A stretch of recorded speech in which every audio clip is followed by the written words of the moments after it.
Assalamualaikum. Berjumpa lagi kita pada hari ini untuk subjek Sains tahun 5. Apa khabar semua?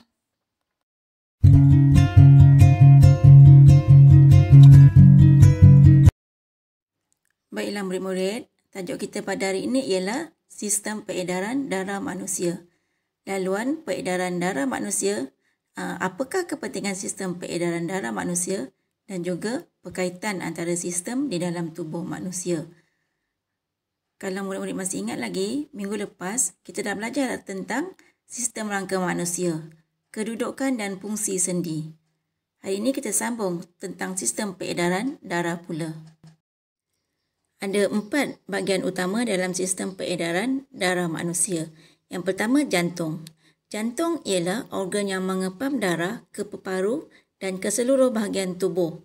Setiap kali jantung kita berdegup, darah akan dipam masuk ke jantung dan dipam keluar dari jantung.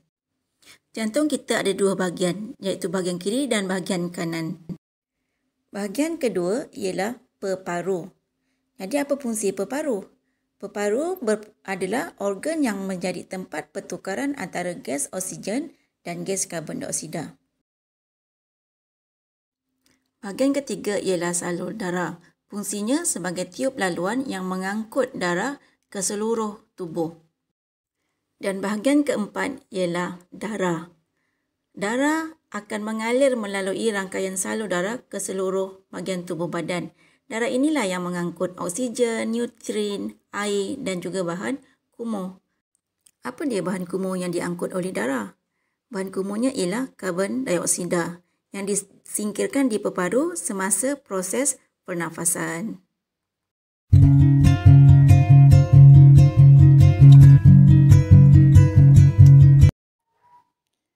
Ini adalah gambar yang menunjukkan bahagian utama dalam sistem peredaran darah manusia. Kedudukan jantung, kedudukan peparu, salur darah dan juga darah. Dari gambar ini pula, kita boleh tahu fungsi bahagian utama dalam sistem peredaran darah yang tadi cikgu terangkan. Jantung mengempam darah ke peparu dan seluruh tubuh badan, salur darah untuk mengangkat darah ke seluruh badan dan juga fungsi peparu, tempat di mana berlakunya pertukaran gas oksigen dan karbon dioksida semasa pernafasan. Ini pula adalah rajah yang menunjukkan laluan peredaran darah manusia. Darah yang diangkut melalui salur darah yang cikgu tandakan dengan warna merah dikenali sebagai darah lebih oksigen. Jantung mengepam darah lebih oksigen ke seluruh tubuh. Warna biru pula adalah darah lebih karbon dioksida. Sekarang kita tengok apakah kepentingan sistem peredaran darah. Tanpa sistem peredaran darah, kita tidak dapat menjalankan proses hidup. Sistem pernafasan kita akan terganggu. Proses perkumuhan dan pencernaan juga akan terganggu.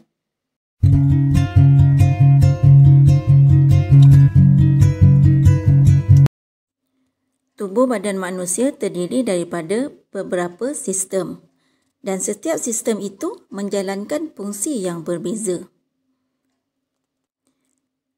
Setiap sistem saling berkait antara satu sama lain untuk memastikan tubuh kita berfungsi dengan baik.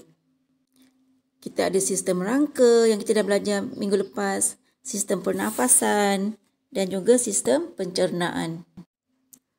Sistem pernafasan mengangkut oksigen dan bergantung pada sistem peredaran darah untuk menghantar oksigen ke seluruh tubuh. Juga untuk membantu menyingkirkan karbon dioksida dari tubuh. Baiklah murid-murid, boleh tak sistem dalam tubuh berfungsi secara sendiri? Jawapannya tidak boleh. Sekiranya satu sistem terganggu, yang lain pun ikut terganggu. Cuba tengok situasi yang pertama ketika tercekik makanan. Makanan yang terperangkap di esofagus akan menghalang udara masuk ke trakea dan akan menyebabkan sistem pernafasan terganggu.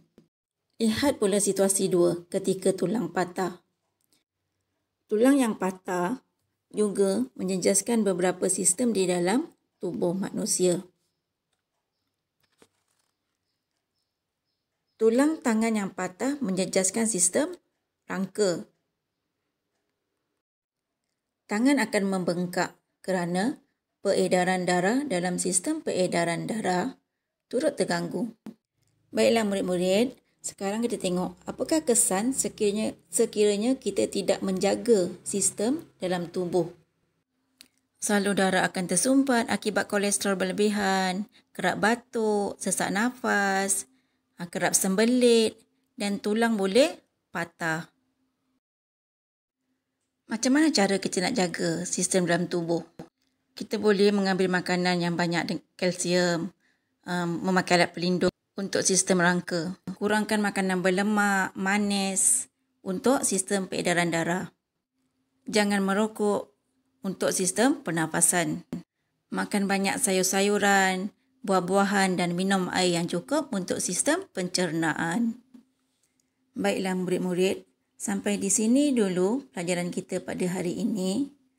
Jumpa lagi di video akan datang. Selamat belajar dan buat latihan yang cikgu beri. Assalamualaikum warahmatullahi wabarakatuh.